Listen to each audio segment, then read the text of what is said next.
cette question 54 va très bien avec la 53 qui parle aussi finalement de protection des formules de calcul. Donc là, c'est puis-je protéger mon tableau pour que les personnes qui saisissent des données à l'intérieur n'écrasent pas mes formules? Très gros enjeu, comme je l'expliquais dans l'autre question. Alors ici, la protection des données, oui, existe tout à fait, mais a une logique qui est parfois visiblement un petit peu compliquée à comprendre. C'est-à-dire qu'au lieu de montrer tout ce qu'on veut protéger, ce qui en général pour un tableau bien fait ben, est la majorité, la plus grande, le plus grand nombre de cellules, parce qu'ici, par exemple, si je veux protéger, il fallait que j'indique les cellules à protéger, ça serait finalement quasiment toute la feuille, plus toutes mes en-têtes, plus mes noms, si jamais on considère que ce tableau est utilisé toujours pour les mêmes personnes au fil de l'année.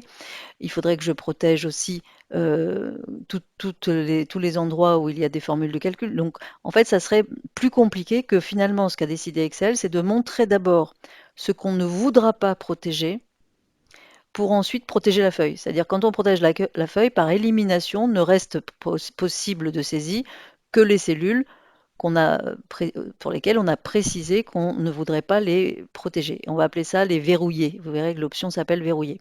Donc plus concrètement, dans ce tableau, c'est ce qu'on a vu dans l'autre question, si je fais mon fameux raccourci contrôle guillemets pour vous montrer que effectivement on voit beaucoup plus.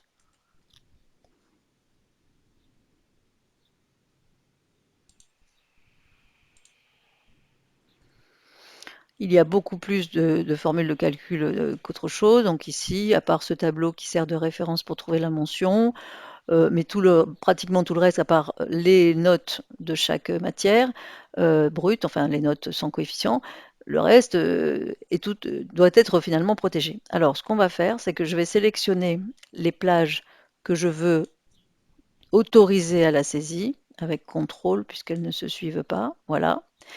Bah, c'est tout en fait, hein, c'est que ça. Et je vais aller ici je peux faire un clic droit bien sûr pour aller dans les formats de cellules, mais je vais y aller par ici comme je fais d'habitude, et je vais aller sur protection. Et je vois qu'effectivement, par défaut, les cellules sont verrouillées. Et c'est précisé en dessous, le verrouillage est sans effet si la feuille n'est pas protégée. Donc qu'on verrouille ou pas, si on ne protège pas la feuille, ça n'a aucune incidence. Par contre là, si je dis que je déverrouille en quelque sorte ces cellules, quand je vais protéger ma feuille, bah, ce seront les seules qui seront accessibles. Alors, et concrètement, on va trouver la protection des feuilles dans Révision. Révision, protéger la feuille.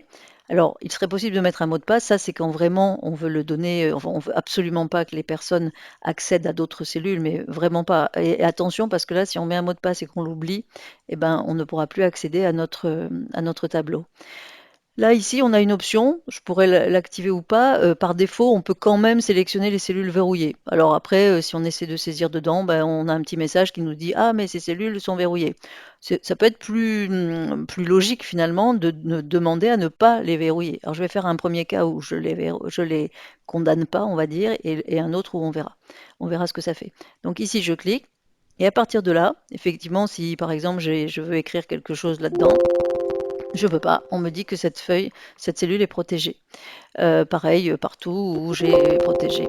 Le seul endroit où je peux changer quelque chose, c'est par exemple ici. Si je mets, plutôt, allez, ici, si je mets un 10 à la place d'un 5, ah, c'est pas encore assez pour réussir son bac. Si je mets donc un 12, presque, je vais y arriver, 14.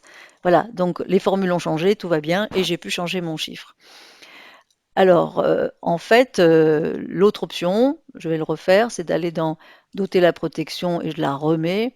Et là, je vais demander à ne pas sélectionner les cellules verrouillées. OK. Et là, l'avantage, c'est que je ne peux pas aller sur ces cellules verrouillées. Je ne peux aller, et je peux même là me déplacer avec la touche tabulation du clavier. Ça me permettrait d'aller faire ma saisie. Alors plutôt, là, c'est en ligne. Moi, je préfère la faire en colonne. Mais enfin, en tout cas, on voit qu'on peut se déplacer uniquement sur les cellules qui ne sont pas protégées. Ça peut être vraiment sympathique.